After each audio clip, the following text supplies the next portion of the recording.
A gray sky loomed over the western Oregon town where the drizzle had never seemed to stop. On the damp sidewalk, a young man walked alone, a faded backpack slung over one shoulder, his dark brown hair tousled by wind and rain. His name was Lucas Warren, 24 years old, a final-year law student at a local university. His face bore the exhaustion of countless sleepless nights, mounting debts, and a bleak future pressing down on him. A gust of cold wind slipped through his thin jacket, making Lucas shiver. He had just finished a shift at a small delivery office, a low-wage part-time job necessary to cover daily expenses. For him, every dollar was a battle. His father had passed away 2 years ago, leaving behind a nameless bank debt. His mother, Helen Warren, had just begun treatment for chronic heart disease. His younger sister, Sophie, had to postpone her dream of going to college due to a lack of tuition money. Lucas tightened his grip on the backpack strap. His steps unconsciously stopped at an old bus stop where a yellow light flickered dimly on the wet pavement. Suddenly his phone vibrated. Lucas Warren speaking. On the other end was a woman's voice, deep and decisive, the kind of tone used by someone accustomed to being in control. "My name is Madeleine Grant. I want to meet you regarding financial matters." Lucas frowned. "Excuse me, who are you, and how do you even know?" "I know enough to help you," she interrupted calmly. "Come to Grant Bistro 7 p.m. tonight. This meeting is important." The call ended abruptly. Lucas didn't even have time to react. He stared at his phone as if he'd just received an invitation from fate itself. 7. Estos 2 p.m. The rain had grown heavier. Lucas stepped into Grant Bistro, an upscale cafe tucked along the main avenue. The warm light and the rich aroma of roasted coffee overwhelmed his senses for a moment. Everything here was far beyond his everyday world. At the last table near a large window sat a silver-haired woman with perfect posture, dressed in a sleek gray suit. Her face was sharp. Every movement exuded authority. This was Madeleine Grant. "Lucas," she said, not asking, not waiting for confirmation. "Have a seat." Lucas hesitated, but eventually pulled out the chair and sat across from her. "Mrs. Grant, I don't understand what this is about. I know how much you owe. I know your mother needs surgery, and your sister will lose her place at college if tuition isn't paid in 2 weeks. Lucas froze. "You investigated me. I simply researched the person I'm about to propose a deal." She set down her teacup. "I can solve all your financial problems, but in return, I want you to marry me." The words dropped between them like a thunderclap in a silent night. Lucas blinked, thinking he had misheard. "I'm sorry, what?" "Marry me, Lucas. Not for love. This is a contract. A mutually beneficial agreement." Lucas let out a bitter laugh. "Why me? You don't even know me." "Exactly," she replied, eyes fixed on him. "You're young, unattached, and desperate enough to consider this offer. I don't need affection. I need a husband in name, only to protect my estate and reputation for the foreseeable future." Lucas stood abruptly, his chair scraping loudly against the floor. "I need time to think." Madeleine nodded, her face unreadable. "Don't take too long. This opportunity won't last forever." That night, Lucas sat in his kitchen across from his mother. The house was damp, the lights flickering. Mrs. Helen took his hand, her eyes cloudy, but her voice steady. "You don't have to love her, but if this is the path that can pull you out of the pit, consider it. Sometimes we sacrifice pride to save the future." Lucas remained silent. Inside him a war had begun, freedom or responsibility, pride or his mother's life. Outside the window, the rain hadn't stopped, and somewhere in that darkness, a fate waited to be rewritten. The next morning, as a faint sun pierced through the thick clouds, Lucas stood before the mirror, staring at himself. Sunken cheeks, dark circles, and a heavy gaze, no longer a dreamy student. Before him stood a man about to make the most ruthless decision of his life. His phone lay motionless on the table, as if waiting for a decisive touch. Lucas picked it up, glanced at an unsent message, then deleted everything and dialed a familiar number. He spoke briefly. "I agree." 3 days later, Lucas returned to Grant Bistro. Madeleine was already there, as if she had never left since their last meeting. "I've prepared everything," she said, placing a stack of documents on the table. "Contracts, terms, asset lists. All you need to do is sign." Lucas picked up the pen, his hand trembling slightly. He thought of his mother, her sleepless nights, her silent pain. He thought of Sophie, her sorrowful eyes when speaking about college dreams. And he signed, not with his heart, but with the weight he carried. A week later, the wedding took place at City Hall. No flowers, no music, no blessings, just a clerk with an expressionless face. Lucas wore a gray suit chosen by Madeleine. She wore a dark blue dress, neat as if attending a corporate contract signing. "From this moment, you are my husband. And I am the guarantor of your future," Madeleine whispered as she signed the marriage license. Lucas nodded slightly. He didn't smile, he only looked at her and wondered, did I just save my family? Or sell myself? Continued in next message due to length. The towering black iron gates slowly opened as the car carrying Lucas rolled along the winding stone path leading to the estate. The headlights reflected off the pale gray paint of the mansion, illuminating Corinthian columns and tall windows that stared blankly like silent sentinels. Grantwood Estate appeared like a forgotten fairy tale museum. The rose bushes were trimmed to perfection, the gravel paths spotless, and above all, there was a haunting stillness in the air. Lucas stepped out of the car. A valet collected his luggage while Madeleine waited by the door. She wore a deep blue robe standing beneath the archway like a figure from an oil painting. "Welcome to Grantwood, Mr. Warren," she said with a faint smile, but her eyes did not smile. Lucas gave a slight nod. "I'm still not used to being called that. You will be soon enough." Inside the estate was another world. Crystal chandeliers shimmered over marble floors. Oil paintings, marble busts, and ceiling-high bookshelves covered the walls like those of an ancient library. Yet despite its architectural perfection, the place lacked all traces of warmth. The butler, a silver-haired old man named Benedict, led Lucas to his private room. It was a grand space, a king-size bed draped in silk, a balcony overlooking the rose garden, and a mahogany desk inlaid with mother of pearl. Yet nothing in it made Lucas feel like he belonged. That night, Lucas sat alone by the window. The rain still fell lightly outside, the wind hissing through the gaps in the frame. He opened his suitcase and took out a small photograph of his mother and sister. At that moment, he felt an aching, profound loneliness. What am I doing here? This isn't home. This is a performance. Their first dinner took place in a vast dining room with a table over 30 feet long. Madeleine sat at the far end, surrounded by candlelight and a glass of red wine. Lucas felt like he was attending a discreet interview more than a family meal. "Is everything all right?" Madeleine asked, cutting into her steak with meticulous care. "It's a bit overwhelming. You'll get used to it. This is your new life, and with it, new rules." Lucas set down his utensils, his eyes fixed on her. "You never mentioned your late husband. What was he like?" Madeleine paused. For a moment, her cut into the meat went askew. "Gregory was a businessman, at times kind, but not always right. My father was a businessman, too. Maybe they knew each other." She looked at him, her eyes sharpened like a blade under candlelight. "The business world is smaller than you think, Lucas. And not all meetings end well." That night, Lucas lay awake, Madeleine's words circling in his mind.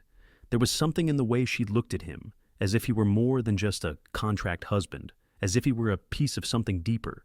The grandfather clock chimed midnight. He threw on a jacket and stepped into the corridor. The house was silent, save for the echo of his footsteps. As Lucas passed a heavy wooden door, he stopped.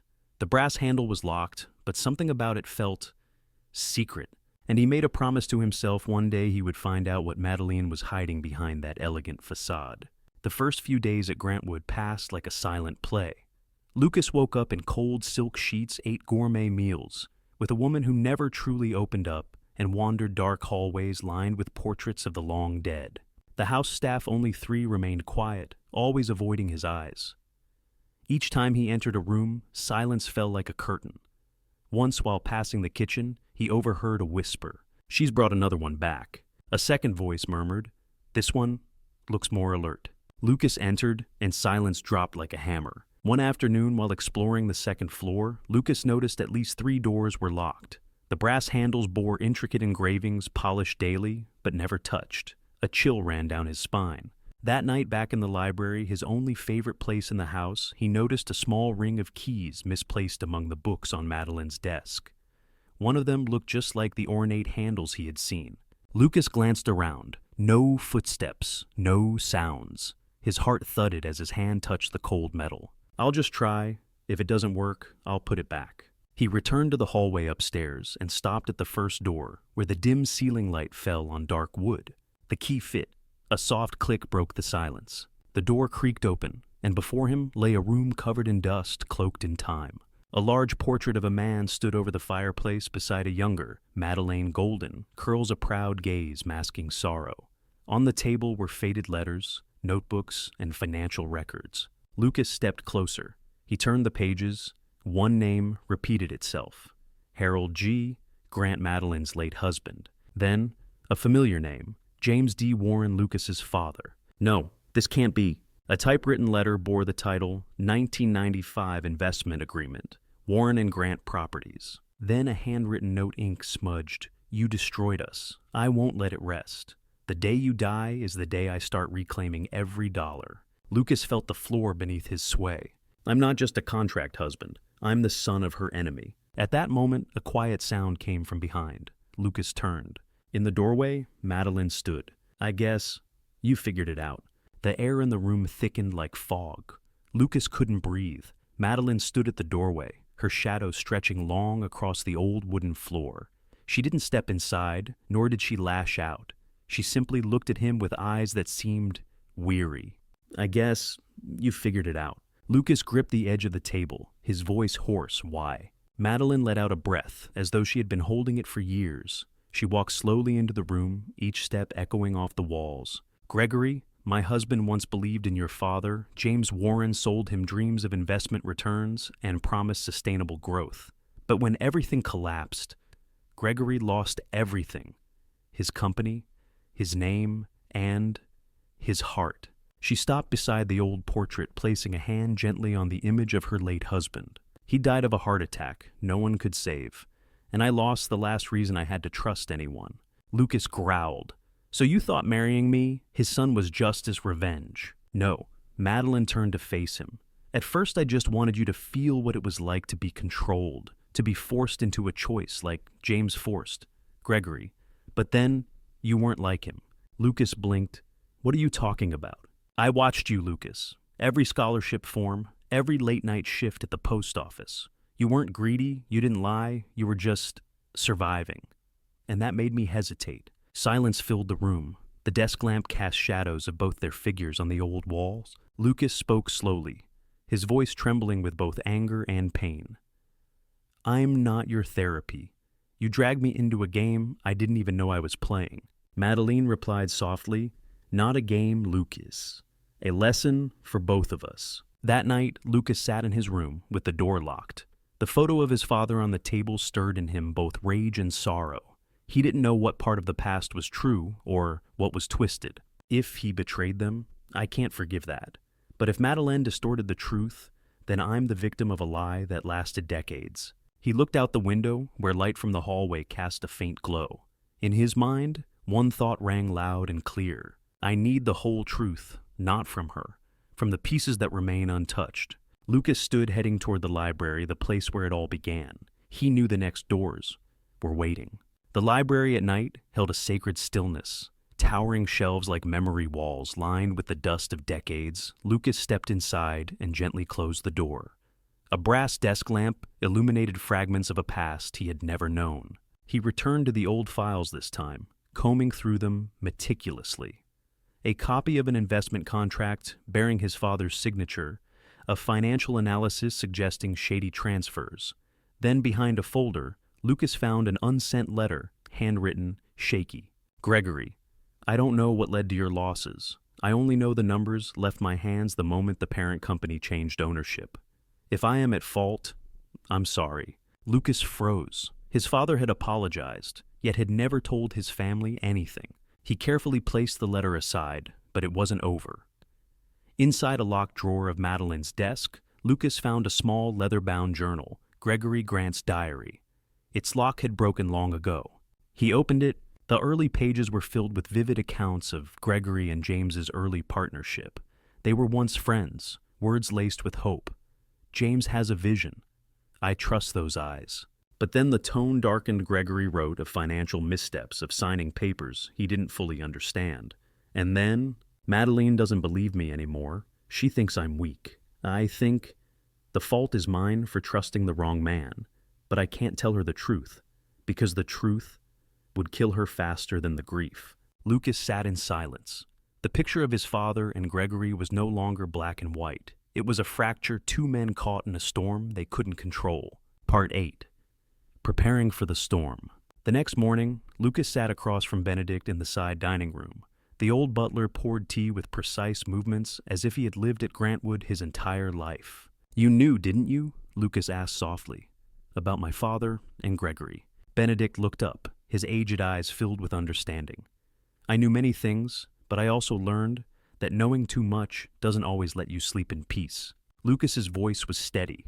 "But I need to know, because I'm living inside the legacy of those two men, and I won't be used as a shadow." Benedict set the teapot down, sighing. Gregory wasn't a bad man, but pride kept him from facing the truth. Madeline, she loved like a wounded warrior. And your father, James, he wasn't evil. He just chose silence at the worst possible time. Lucas nodded, a weight sinking into his chest. He stood and bowed lightly to Benedict. "Thank you, I won't repeat their mistakes. I'll speak the truth, even if it hurts." On his way back, he passed the archive room door. In the morning light, Lucas knew he was no longer the one being led. He was now the one writing the final chapter. That afternoon, Lucas sat at his desk as the pale sunlight faded behind the thick burgundy curtains. He opened his laptop and reached out to an old friend, Jonah Matthews, his best friend from university, and also a soon-to-be law graduate. "Jonah, I need your help. Not with a research paper. This is real. I'm in the middle of a marriage contract and possibly a financial conspiracy." There was a pause on the line. Jonah's voice came cautiously. "Lucas, did you just say marriage contract conspiracy? Are you okay?" "No, but I will be. Please help me verify some documents. There are signs of coercion, deception, and possibly financial fraud. I have copies of the contract, handwritten letters, a diary, and old financial ledgers." Jonah agreed instantly. "Send me everything, but be careful. If she planned this, you might be sitting on a bomb."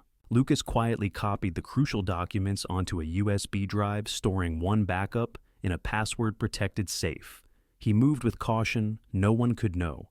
Not Madeline, not the staff. At night, he discreetly monitored her calls, her trips out of the house, and the times Benedict received envelopes from unknown couriers. One evening, while Madeline was away with her financial advisor, Lucas slipped into her main office. Inside a hidden drawer, he discovered bank statements under the name L.W. Grant, his name with large transactions he had never authorized. "She's using my name for illegal investments." The evidence was overwhelming. Lucas photographed every page and sent them to Jonah. A week later, Jonah called back, his voice tense. "Lucas, what you found is enough for prosecution. Those transactions aren't just illegal. They were done under your name without legal authorization. That's a serious offense." Lucas gripped the phone tightly. "If I don't act now, she'll make me the scapegoat." Jonah spoke quietly. "You need to be ready. This could mean court media attention. But if you want justice, this is the moment." Lucas looked out the window. The sky wasn't raining, but the wind still howled. "I'm not just a poor student forced into marriage anymore. I'm the heir to a truth, and I won't let it be twisted." Grantwood Estate, once a prison of silence, was becoming the battlefield for truth, and Lucas was no longer retreating. The air inside Grantwood changed, as if the house itself sensed something was about to explode. Lucas no longer walked like a guest in someone else's mansion. Every step he took now carried the weight of truth. That night he met Benedict again in the library. The elderly butler stood by the fireplace, a glass of cognac in hand. "You're about to do the right thing, aren't you?" Benedict asked without turning. Lucas hesitated. If the right thing means bringing someone to court, then yes. Benedict turned, firelight flickering in his deep-set eyes. "Justice isn't always pretty, but sometimes it's the only thing left for nameless men like us to hold our heads high." Lucas spent the entire night preparing. He printed every file, contracts, letters, financial statements, and the marriage agreement with suspicious clauses. The USB was tucked inside his coat lining, with a duplicate already sent to Jonah by secure courier. He dressed in a plain navy suit, white shirt, dark tie, calm on the outside, thundering inside. At dawn, as Madeleine entered the dining room with her usual composed air, she caught Lucas staring at her without blinking. "You're up early," she remarked, pouring tea. Lucas placed his cup down, his tone steady and clear. "We need to talk." Madeleine paused momentarily, then nodded. "After breakfast in the main sitting room." 9 a.m., The sky was a thick, oppressive gray. The wind began to howl softly outside the glass panes. In the grand salon, where Gregory Grant's portrait once hung, Lucas sat upright, a folder of documents before him. Madeleine entered no longer wearing her practiced smile. She had sensed this coming. "I know about the transactions under my name," Lucas began. "I know you used me as a financial pawn and as a weapon for your revenge." Madeleine crossed her arms, her gaze sharp as blades. "And what do you plan to do with that knowledge?" Lucas opened the folder, presenting bank statements, contracts, and diary entries. "I've sent everything to an attorney and the police." Silence for a long time. Finally, Madeleine let out a soft laugh, not cold but sad. "So, in the end, I taught you to become the man I always wanted to protect. One who doesn't bow." Lucas didn't smile. "No, you didn't teach me that. The pain you caused made me rise because I refused to become someone who lives in hatred like you." Outside, police cars approached, red-blue lights reflected off Grantwood's windows. Madeleine stood walking to the window. "You think you've won." Lucas stood as well, eyes unwavering. "I don't need to win. I need the truth and freedom." The doorbell rang. Footsteps echoed through the front hall. Lucas closed his eyes for a second, breathing deeply. This was the moment his entire life had led to, and he was ready.